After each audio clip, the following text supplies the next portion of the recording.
Hola amigos, bienvenidos a nuestro programa y vuestro programa Sabe a Salud. Hoy tenemos con nosotros un invitado de excepción. Es un biólogo, pero un biólogo de los que están a pie de selva, a pie de naturaleza, viendo los animales con su sombrero. Fernando López Mirones. Fernando, hay una cosa que a mí no acaba de entrarme en la cabeza. ¿De verdad tú crees que hay gente tan poderosa y tan inteligente que está diseñando cosas como, no sé, la pandemia, el COVID, lo que tenemos que comer para nuestro mal, no para nuestro bien? ¿De verdad crees eso? El clima cambiático, sí, desde luego. No es posible hacer las cosas tan mal si no hay un plan para hacerlas deliberadamente así. Y sobre todo porque cada medida y cada cosa que implementan tiene asociado un beneficio para ellos. Esto no puede ser por casualidad. Fernando, muchas veces la medicina ha tenido grandísimos errores, gordísimos errores, y eso no tiene por qué significar que hay unos pocos que son los responsables de que eso lo hayamos creído. Sí, si te fijas, Emilio, todos esos errores han repercutido en una mayor ganancia para la industria farmacéutica. Luego es como el que lleva es el loco que lleva la carretilla al revés, ¿no? Siempre sale ganando. No estoy de acuerdo. En el mundo del parto natural un parto no conlleva grandes beneficios para la industria farmacéutica. Por eso han ido a por vosotros y por eso el parto natural cada vez ha estado mucho tiempo abolido, precisamente por eso. Pero ni natural ni hospitalario. O sea, el parto hospitalario no conlleva grandes beneficios para la industria farmacéutica. Hombre, sí, la epidural es muy cara en la industria farmacéutica, no tengo el dato, pero es muy cara. Y sobre todo el miedo. Lo que no quieren es partos en absoluto. Es decir, cuanto más lo compliquen, mejor. Esto es un plan de eugenesia. Se trata de reducir la población mundial. Estás diciendo mundial. que no es que no quieran partos porque quieren cesáreas, sino que no quieren que nos reproduzcamos. Quieren dificultarlo lo más posible. Ellos sí, por supuesto, pero no quieren que lo hagamos los demás. Que se reproduzcan solo ellos. No tienen, o sea, lo que no pueden comprar es más planeta. Lo que intentan es que haya menos gente y todo lo demás sea un parque nacional. Hombre, yo cuando te leo intento ponerme en lo que tú estás diciendo y claro, si pienso que yo tengo mucho poder, tengo todo el poder adquisitivo posible, ¿qué es lo que querría? Bueno, pues querría un planeta con más naturaleza para mí solo y no tan lleno de humanos que me lo estropean. Claro, pero desde Malthus las ideas de eugenesia simplemente suponen matar gente. Y la gente que quede controlada. Eso, tú no piensas eso porque tú no eres satánico y porque tú eres buena persona. Pero ellos no lo son, el mal existe.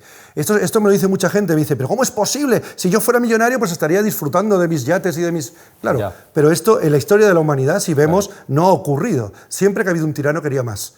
Siempre que ha habido un malévolo quería más. Y hasta el punto de acabar, de arruinar su vida por ambición. Se llama ambición, se llama maldad, se llama diablo y existe. Bueno, no lo sé. Yo creo que el motor principal del ser humano, o por lo menos uno de los motores principales, es el afán de reconocimiento, de que nos reconozcan el bien que hemos hecho. No, que nos reconozcan sí, pero el bien que hemos hecho, ellos lo venden como bien. De hecho, hay mucha gente que piensa que William Henry Gates III es una gran persona. Lo reciben con honores. Viene aquí y lo recibe el presidente y todo el mundo. Bill Gates, no le llamo Bill Gates porque no es mi amigo ni lo va a ser nunca. Es mi íntimo enemigo. William Henry Gates III, que además hizo un mito fundacional porque nunca fue pobre, viene de familia multimillonaria y todo lo que le hicieron se lo fueron regalando. Fernando, yo todavía no he leído el libro, pero sí he escuchado algunas de las presentaciones que hay por ahí en internet sobre tu libro. Y me ha llamado mucho la atención que cuando el ser humano y el lobo se hicieron amigos, empezaron a cooperar, fue más para beneficio del lobo que para beneficio del humano. No, en realidad fue para beneficio de ambos, pero lo que les unió fue el consumo de carne.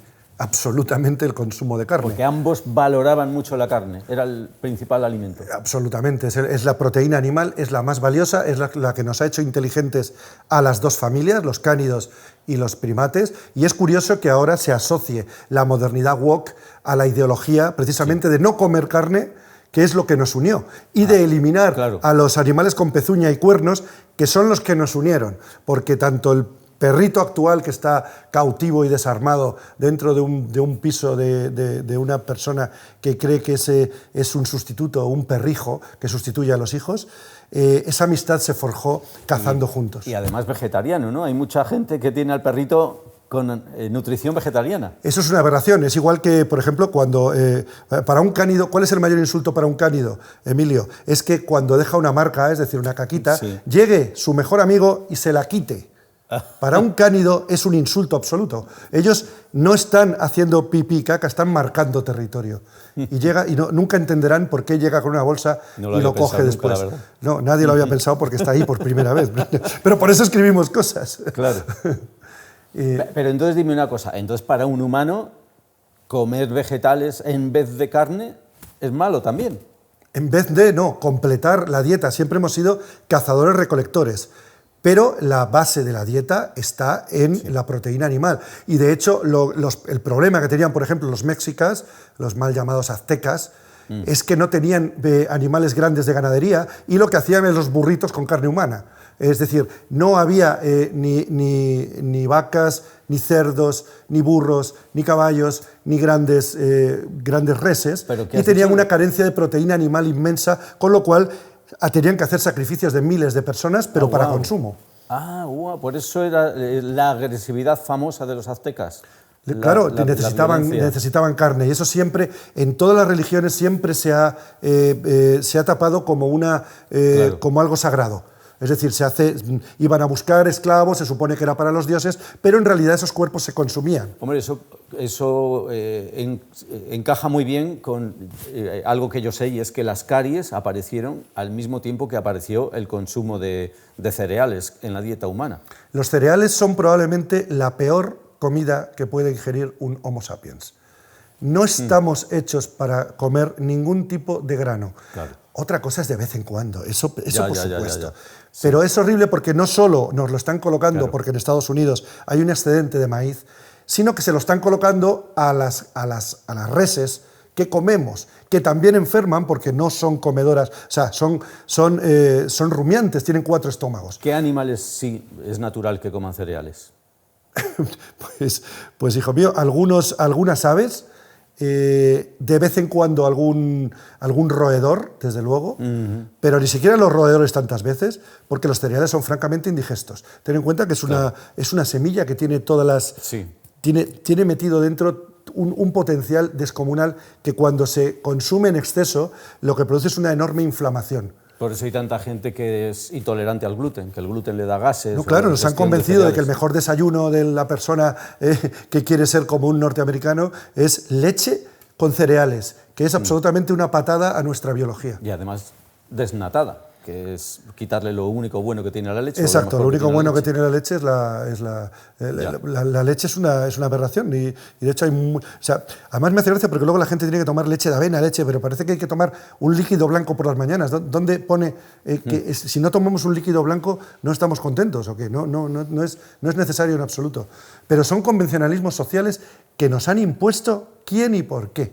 ¿Y tú por qué piensas que el ser humano tiene un problema con el colesterol alto? Si la carne, que estás diciendo que es el alimento básico de la dieta humana, pues está cargadita de colesterol en su grasa. Bueno, es que el ser humano no tiene un problema con el colesterol alto, simplemente por convención lo que hicieron es subir el baremo de lo que es alto y lo que es bajo, y a partir de ahí entraron un montón de millones de personas para tomar las estatinas que antes no era necesario. Pero es que además te producen un desagravio fisiológico descomunal.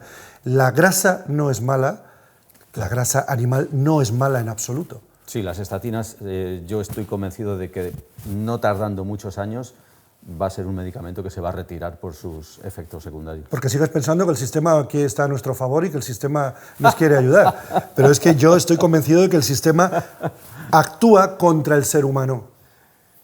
Es decir, actúa dominado por unos pocos que lo que quieren es que los demás estemos permanentemente enfermos, que algunos se mueran, no todos, porque hacen falta esclavos, o sea, no puedes construir pirámides sin esclavos, y es lo que tienden a que estemos dependientes totalmente de las adicciones, porque el ser humano tiene adicciones, es una cosa que se está estudiando en zoología desde hace muchísimo tiempo, por qué somos tan propensos a hacernos adictos de cualquier cosa que a los animales en el medio natural no es tan frecuente. ¿No les pasa? No les pasa. Ostras, cuéntame más de eso. Porque... No, los elefantes toman el fruto de la marula y los primates también.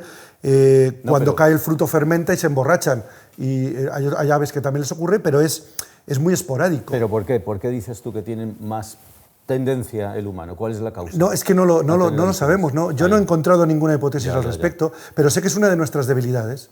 Es una de nuestras grandes debilidades. Hay quien dice que la madre de todas las adicciones del ser humano, o la adicción principal, es la adicción a los carbohidratos de la dieta, que eso te deja una sensación de insatisfacción que te hace ávido de otras sustancias, y es por lo que nos hacemos adictos al café, al tabaco, a muchas otras cosas. Sí, sin duda los carbohidratos es la peor de todas, la peor de todas. Y es la que más frecuentemente tenemos. O sea, por eso nos han convencido lo del colesterol. O sea, no es mala la grasa, no es mala la mantequilla, es mala la mantequilla con pan. ¿Qué le pasa a un perro o a un lobo si se alimentara con dieta cereal y un poquito pues de lo mismo que vegetariano? nosotros, que enfermaría, que engordaría, que le cambiaría el carácter y que se pondría agresivo y hecho una bola. Y desde luego perdería gran parte de sus instintos y gran parte de su propia naturaleza. En el fondo, lo que nos están haciendo es desnaturalizarnos, es convertirnos en una cosa que no somos. Y ahora ya lo último es que ya no sabemos si somos machos o hembras o qué narices. Entonces, cuando nos dan una paleta tan grande de posibilidades, nuestro cerebro se vuelve en nuestra contra y no tenemos... Tú le das a un niño 3 lápices y pinta feliz. ¿Te refieres a cuando nos dicen que podemos elegir si somos hombre o mujer? Darnos demasiada elección nunca fue bueno, es lo que te decía. Un niño con 3 lápices pinta, incluso con 1. Pero si le das una paleta de 25, se pasa la mitad del tiempo tratando de elegir qué tipo de rojo quiere ponerse. O sea, que quieres decir que si tengo muchas posibilidades, pierdo libertad en vez de ganar libertad. Pierdes libertad porque colapsamos. Colapsamos porque no entendemos por qué. Y nos pasa lo mismo con la moda. O sea, si tenemos necesidad de cambiar constantemente, de estar permanentemente actualizados, eso crea una ansiedad y se produce... Y esto es cierto, no seré yo quien me autocensure, se produce más en las mujeres que en los hombres. Los hombres tienen más propensión por el coleccionismo, por ejemplo. El coleccionismo proviene de cuando fabricábamos las armas, de cuando hacíamos las lanzas, que es una cosa que hacían los hombres. Sí. Y la afición por la mecánica, el deporte y el coleccionismo, se sabe, Desmond Morris y gente lo estudió antes, que proviene de que nos han quitado la caza. Y lo sustituimos con el partido de fútbol, el hooliganismo y el hacer cosas con las manos, el bricolaje, por ejemplo, que si bien hay mujeres que lo hacen, el porcentaje es infinitamente mayor en un hombre. Un hombre se ve muy satisfecho cuando construye algo con las manos cuando colecciona. Claro. ¿Y una mujer? Una mujer no tanto. No tanto porque tiene más desarrollado el instinto de cuidar a otros. Y esto es una cosa que se está negando porque se está queriendo decir que es cultural.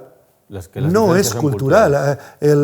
Hay un libro de Baras que se llama La liebre y la tortuga. La liebre es lo que va deprisa, que es la cultura, y la tortuga es el acervo genético, ¿no? Aunque el acervo genético está en discusión también, porque ahora mismo Lamarck le está adelantando a Darwin por la izquierda desde hace mucho tiempo. Cuenta un poquito eso. No es un determinismo, es que está un poco menos que diciendo, no, si tú tienes la genética de esto, tienes que ser esto. No, ahora la expresión más adecuada es que los genes se expresan. Claro. Y que los genes que se expresan, si tú los desarrollas, puedes transmitirlo a tu descendencia. Es antidarwinista esto, es antidarwiniano. O sea, que si tú te dedicas toda la vida a estudiar, va a ser más probable que tus hijos hereden esos genes que te hacen estudiar mejor. Se han comprobado, sobre todo en estudios con gemelos, se llama epigenética. Entonces, esto está muy bien porque nos libera de eso de, bueno, es que como soy hijo de alcohólico y soy tal, tengo que ser... No necesariamente, y cualquiera que... Claro, ahora no va a haber familias ya de más de 6, pero cuando había familias de 6, que era más o menos mi generación, se veía muy claramente cómo hay hermanos enormemente diferentes, y en familias Fernando, de 15. Perdona que te corte. Cuéntame, Fernando, es que has hablado de la epigenética y me ha venido rápidamente a la cabeza la idea de los medicamentos basados en mRNA mensajero, que en nuestro cuerpo produce una determinada proteína con el efecto que queramos. Eso en la descendencia... Eso es radical. Mira, en 2020, en un programa de Distrito TV, yo dije que esas inyecciones génicas iban literalmente a cambiar nuestro genoma y que iban a crear, lo que dije medio en broma, medio en serio, como hago siempre, el Homo Pfizer. Bueno, El logo Pfizer. fui cancelado por decir eso. Claro. Salí en todas partes. Claro, porque era la época de que había que vacunar a todo Bueno, el mundo. pues hace menos de un año han salido varios estudios que ya aseveran que el material genético sintético nuevo puede entrar en el núcleo. Si entra en el núcleo, significa que eso se replica y que eso pasa. Wow. O sea, es un cambio genético. Una persona poliinoculada y una persona pura sangre, como llamamos a los que no tenemos ninguna dosis, podrían llegar a ser en breve tiempo incluso una subespecie primero y una especie distinta después. Y así de claro lo digo. Y sería una subespecie defectuosa, porque sus genes ya no serían, no habrían pasado por el filtro de la selección. Siempre natural. Es defectuoso algo que no lo ha hecho la naturaleza / Dios y que lo han hecho 4 locos en el Pentágono. Dios mío, me quedas escalofriado con esta afirmación. Y de hecho los descubrimientos son cada vez mayores, o sea, cambios de carácter, debilidad, tendencia a una emotividad exacerbada, a creer determinadas cosas. Es decir, están haciendo unas barbaridades, pero cuidado porque lo siguiente, lo que viene de ahí, lo que ya está aquí, es utilizar a los insectos y a veces a lo mejor a los arácnidos también, porque un mosquito, si te fijas, es una jeringuilla con alas, que además es controlable. ¿Por qué quieren que comamos insectos? Porque hay gente que piensa, ¿por qué? Bueno, solo lo he explicado yo. Es un alimento proteico que te nutre bien, que es barato, que se puede alimentar a mucha población. Pues no es exactamente por eso. Ellos siempre tienen una explicación que suena bien. La explicación real, como todo el mundo sabe, los estudios genéticos se hacen con moscas del vinagre. Es la famosa Drosophila melanogaster. Sí, eso es porque se reproducen muy deprisa, ¿no? Exactamente, claro. Exactamente. Uno puede tener muchas generaciones en un mes, con lo cual una variación genética en el primer individuo, digamos, de una generación, puede uno saber lo que va a ocurrir en la generación número 1000 en muy poco tiempo. Bien, esta es la magia blanca. Ahora dale la vuelta a eso y piensa que quieres poner en la generación 1 algunas sustancias para que lleguen al ser humano. Entonces, a través de insectos, tienes lo mismo que con las moscas del vinagre, pero con grillos o con las larvas, porque lo que quieren que comamos son larvas. Pero comiéndotelos va a afectar a tu Sí, si lo hacen bien, sí. Es decir, una modificación genética en una generación destinada a la alimentación es mucho más fácil que llegue al ser humano y además, escucha, una vaca... No, yo discrepo de eso porque yo, si coma lo que coma, no va a afectar a mi genética. Estoy bien diseñado como para que no... Si lo diseñan sintéticamente para ellos, sí. En condiciones normales no, pero ten en cuenta que estas grandes factorías cerradas, donde nadie entra, no es como una granja de vacas. O sea, quiere decir que se puede diseñar para que penetre en la célula y dentro de las células penetre en el núcleo, lo que me estoy comiendo. Por supuesto que sí. Es que además puede penetrar antes de llegar al tracto digestivo. O sea, puede penetrar mientras tú lo estás degustando en la boca y entrar por un montón de lugares. Es relativamente fácil eso. Es muy fácil, pero sobre todo te digo, estas macrogranjas de insectos son cerradas, vigiladas, donde ahí no entra nadie. Luego eso se convierte en harina, se aplasta y se añade a todo. Es decir, es difícil, no, es imposible de controlar. A ver, Fernando, pero cuando yo ingiero un alimento, en el estómago se va a descomponer. Esas proteínas se van a descomponer en aminoácidos. Sí. Esos DNA se van a descomponer sí. Bueno, pues en muchos trocitos pequeñitos que a su vez se van descomponiendo más, entonces eso no puede llegar a afectar a mi material genético. Estamos defendidos de eso. Sí, estamos defendidos de eso en condiciones naturales. Pero como te he dicho, cuando lo ingieres, no solo por la boca y por el olfato, antes de que llegue a los ácidos del estómago, hay una zona de transición donde somos mucho más susceptibles de absorber cualquier cosa. De hecho, cuando estamos comiendo, estamos respirando. Entonces, cuando se hacen armas biológicas destinadas a cumplir esa misión, es fácil hacerlas, es relativamente fácil. Y es relativamente fácil introducir en poblaciones enteras, en países enteros. Pero hay un pero. Si tú eres, vamos a suponer que el amo del mundo está diseñando esas armas biológicas, es que le van a repercutir a él va a acabar ingiriendo esas sustancias sin querer. No, descuida, ellos no se vacunaron y ellos no ingerirán eso. Porque no van a acabar nunca con los chuletones. Siempre va a haber chuletones, pero serán tan enormemente caros que los podrán pagar, hombre, ellos, algunos más, sus sirvientes, digamos, los que... O sea, a ver, no, esto no es que se queden 20 familias, no. Hay mucha gente que trabajará para ellos, los colaboracionistas, como existía en los nazis y en muchos lugares. Los que trabajen para ellos tendrán sus beneficios también y cobrarán dinerales. Es la masa, el pueblo, los que vamos a perder las libertades. Yo me resisto, o sea, yo estoy de acuerdo contigo en muchas de las cosas que dices, pero me resisto a creer que haya unos malos, tan inteligentes como para dominarnos con unas ideas y además conseguir que nos las comamos con patatas. No son inteligentes especialmente, ellos a los inteligentes los compran. Ellos seleccionan a los más talentosos de todo el planeta desde niños. Por eso crean los colegios, por eso crean las universidades, donde a los más inteligentes los captan para ellos. Ellos no son tan inteligentes. Pero yo te devuelvo la pregunta, ¿por qué crees que no hay gente tan mala? Bueno, porque uno de los motores principales del ser humano es ganarse el reconocimiento de los demás. Si tú estás bien de nutrición, tienes suficiente dinero, tienes una vida cómoda, en la pirámide de Maslow, una de las cosas más importantes que quieres es el reconocimiento, que te admiren, que te apoyen, que te quieran. ¿Y tú crees que George Soros o Alexander Soros no tienen reconocimiento y no les admiran?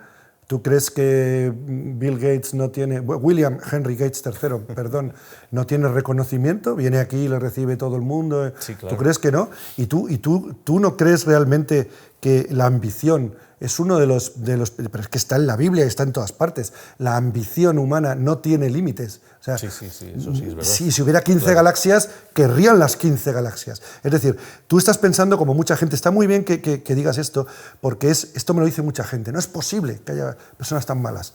Bueno, mire la historia de la Tierra, mire las cárceles, hable con abogados y hable con personas sobre las aberraciones que cada día se están haciendo pues con otras personas. Y luego otra idea... entonces, ¿son malos o no hay maldad o no hay maldad? Otro argumento que a mí me hace pensar que esto es simplemente por errores humanos de mucha gente, pero errores humanos, es que en la historia ha ocurrido muchas veces. Igual, en el siglo XIX, Semmelweis era un médico austriaco que se dio cuenta de que las infecciones puerperales se transmitían por los médicos cuando exploraban a una mujer, luego exploraban a otra y luego exploraban a otra. Entonces iban transmitiéndolo algo, él no sabía que existían los gérmenes, pero él decía, hay que lavarse las manos. Bueno, pues por esa idea hoy tan obvia, pero en aquella época tan contraria a lo que se hacía, acabó considerado loco en un manicomio y murió en un manicomio.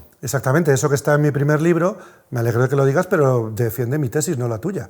Es decir, fue una persona que tenía razón, que estaba proponiendo, estaba resolviendo un problema con algo muy barato, que era agua y jabón, y que fue cancelado hasta su muerte.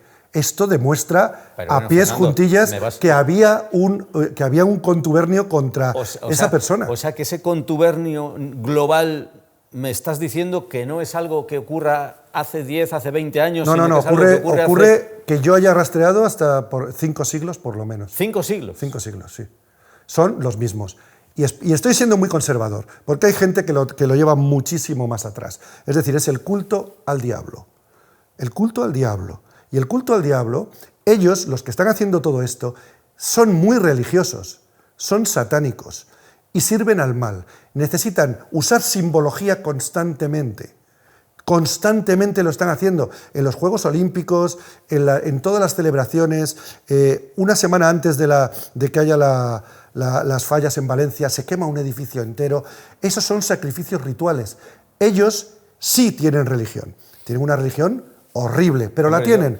Por eso ellos, explico en mi libro, no quieren que nosotros nos defendamos con otra religión. No sé, no me acabas de convencer, pero hay una cosa en la que te tengo que dar la razón, un aspecto en el que te tengo que dar la razón, y es que cuando yo me meto a profundizar en un tema de medicina, llego a la conclusión de que lo que es saludable es lo contrario de lo que nos están diciendo las instituciones médicas internacionales, pero eso me pasa en un campo. En el colesterol, pues si lo sano es comer colesterol. Me pongo a investigar sobre el número de comidas al día. Uy, pues si lo sano es ayunar de vez en cuando, no 5 comidas al día. Vengo del mundo del parto, claro. Lo más saludable que puedes hacer para un parto es planificarlo en casa, con una matrona, no con un médico, y, claro, mientras todo sea natural, y así minimizar las probabilidades de que se complique. En la lactancia, ahora ya no tanto, pero hace 15 años, muchas mujeres comentaban en los círculos de parto natural que las que lo habían hecho bien eran esas madres que precisamente no eran capaces, o ellas creían que no eran capaces de cumplir con lo que debían haber hecho, que era, pues, no sé, dar el biberón o dar la teta cada 3 horas exactamente y controlando los tiempos. Hoy se sabe que no, que es la lactancia a demanda. Entonces, claro, con el tiempo se va descubriendo que era un error aquello que nos decían, pero con mucho tiempo. Entonces... ¿Y tú de verdad crees que todo eso son errores?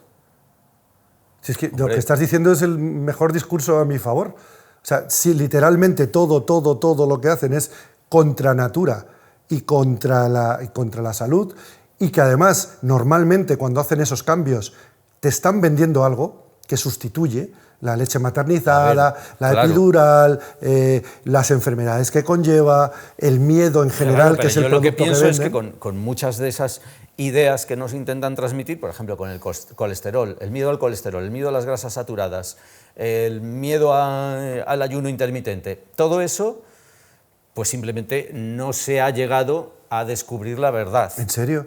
Si lo sabía Aristóteles, no, sí. Hay una cosa interesantísima, bueno, todo lo que dices, pero el hecho de que cuando coges un tema concreto, ¿verdad?, y rascas un poco por encima del wokismo y del globalitarismo, sistemáticamente encuentras lo contrario. Esto me pasa a mí. Hombre, y por eso yo, cuando me pongo a escribir libros, y digo, es que tengo para escribir libros el resto de mi vida. El tema estrella de todo esto que estamos diciendo para mí es lo que pasó con el COVID. Ahora sabemos ya con certeza que los que no quisimos recibir esa medicación mRNA, resulta que somos los que lo hicimos bien, somos los que no tenemos aumentado un riesgo de miocarditis, de trombosis y de muchas otras cosas. Está demostrado, pero aún así hay una reacción de mucha gente vacunada que no quiere oír hablar del tema, y es importante que les comentemos el tema porque van a volver, están a punto de volver. De hecho, están haciendo intentos ahora otra vez. Por suerte, el negacionismo se ha extendido en todo el planeta. Tanto se ha extendido que la gente ya no solo en eso, es que la gente no se cree el clima cambiático, ni se cree a las instituciones, está empezando a dudar de las guerras y de todo lo que está ocurriendo, pero es que estamos siendo dirigidos, es evidentísimo. Es tan evidente, a poquito que uno lo mire. No somos tan tontos para hacer tantas cosas mal seguidas. Bueno, hay una frase tuya que se me quedó en mi cabeza durante una semana, estuve pensando en ella. Estabas presentando un congreso de medicina y dijiste, todos somos negacionistas, pero depende de la dosis. Unos lo descubrimos en la primera dosis, otros en la quinta, otros en la sexta. Sí, algunos que son negacionistas, pero todavía no lo saben. Y la frase es la que se dice a menudo, ¿no? Algo no me cuadra. Eso, yo estoy por hacer un escudo heráldico que ponga algo no me cuadra. No sé cómo sería en latín, pero seguro que suena fenomenal. Porque tú no has sido negacionista siempre. Nada, yo me he puesto todas las vacunas del planeta Tierra para hacer mis viajes por África y por América y por todas partes. Siempre hacía el mismo chiste en el a Carlos III. Ponme un completo, pum, pum, pum, pum, pum. Y tú, sin embargo, acabaste escribiendo este libro, Yo negacionista. ¿Cómo fue el cambio? Porque me di cuenta de que todo lo que estaban contando era un auténtico guión. O sea, como científico y guionista, había pocos como yo que tuvieran las dos. O sea, la experiencia audiovisual y la experiencia biológica a la vez. Yo he enseñado durante 18 años a mis alumnos a construir una película. ¿Cuándo fue tu cambio? ¿En qué momento? ¿En qué año? ¿En qué año? No, bueno, empezó paulatinamente en el 2020, cuando empezaron a hablar del pangolín. Empezaron a hablar del pangolín, y yo sabía que el pangolín no se come, que no se puede transmitir, que no tiene nada que ver, que había pasado un murciélago y había hecho pipí en un potaje. O sea, todo aquello era absolutamente ridículo. Empezaste a recibir una serie de ideas que eran imposibles. Mira, yo recuerdo haber estado en televisiones deletreando la palabra Wuhan, porque no lo había oído nadie. y explicando lo que era un virus y lo que no era un virus, y al final es todo una cosa semántica. Claro. Es todo una cosa semántica, porque es un virus, una cosa que viene de fuera, que nos mata y que nos... Pues resulta que somos tenemos un peso enorme de virus. En el mar los virus son los que crean los virus y las bacterias, el oxígeno, los que crean las nubes. Sí, que la inmensa mayoría de virus y bacterias son buenos. La propia palabra virus es otra creación de los guionistas de siempre. Es veneno, significa veneno. ¿Y por qué? Cuando es un mensajero, es un mensaje. ¿Cómo que virus significa veneno? La palabra virus etimológicamente significa veneno. ¿Ah, sí? No debería haberse llamado así, debería haberse llamado de otra manera, puesto que la mayor parte de las veces es como culpar de un incendio a los bomberos porque siempre están ahí.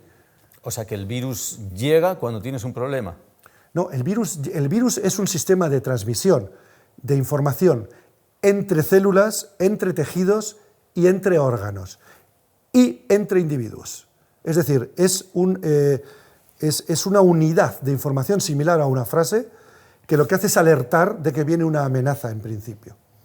A veces la alerta, igual que las palabras pueden ser positivas y pueden ser buenas, pueden curar, las palabras también pueden hacerte enfermar. Pero a ver, no Los te estoy virus actúan entendiendo. así. Los virus entonces es una creación del organismo humano. Humano ¿Estás no, diciendo eso? animal y natural. Los animales, no necesariamente los mamíferos, humano. creamos virus como mecanismo de defensa, como parte de nuestro Claro, es que en el sistema momento que inmunológico. estamos utilizando la palabra virus, todo lo que digamos suena raro. Ya. Debíamos de usar palabras como cápsulas de información o otro tipo de palabras, pero efectivamente es lo que hacen. Por eso, cuando un tejido, una célula, o incluso dentro de una célula, un órgano o un tejido, recibe una amenaza, tanto interior como exterior, lo que hace es lanzar vesículas de aviso a otras para que sepan lo que está ocurriendo. Cápsulas de RNA podrían llamarse, o de DNA. Sí, cápsulas con información genética, es información, son mensajeros. Cuidado que nos están invadiendo, como si lo mandaran de un castillo a otro, un tío a caballo, le llaman virus. Y luego dicen que el tío que ha venido a caballo es el culpable de que les ataquen. Pues vas a tener ¿No ves que es un cambio de...? Pues Fernando, vas a tener que escribir un tercer libro porque eso lo tengo que entender mejor. Pero por ahora me voy a quedar con este que tengo muchas ganas de leerlo. Voy a terminar este que lo tengo a medias, pero es que no he tenido tiempo, pero la verdad es que aquí dices cosas súper interesantes que me encaja porque bien, yo veo las mismas, ¿cómo diría?, las mismas ideas chocantes con lo que pasó en la pandemia que tú ves. A mí también la pandemia me ha hecho un cambio de cómo ver el mundo. A todo el mundo. Y este otro libro que acabas de escribir, pues tengo muchas ganas de leerlo. A mí me gustaría que la gente por lo menos viera otra perspectiva, y si luego después de leerlo dice, no, pues no me ha convencido o sigo pensando lo de antes, pero es que todavía no conozco a ninguno. Nadie que haya leído no estos libros, sino algunos otros, Bueno, que no ha cambiado de opinión, no es posible. No es posible porque las pruebas son amigos, estamos esperando vuestros comentarios antes y después de leer estos maravillosos libros llenos de información que a todos nos van a resultar muy rompedores. Pero vamos a ver si nos convence o no nos convence de sus ideas Fernando López Mirones, que como mínimo es un gran experto, un gran biólogo y una persona muy inteligente, muy admirada por mí. Muchas gracias. Muchas gracias, Fernando. Un aullido.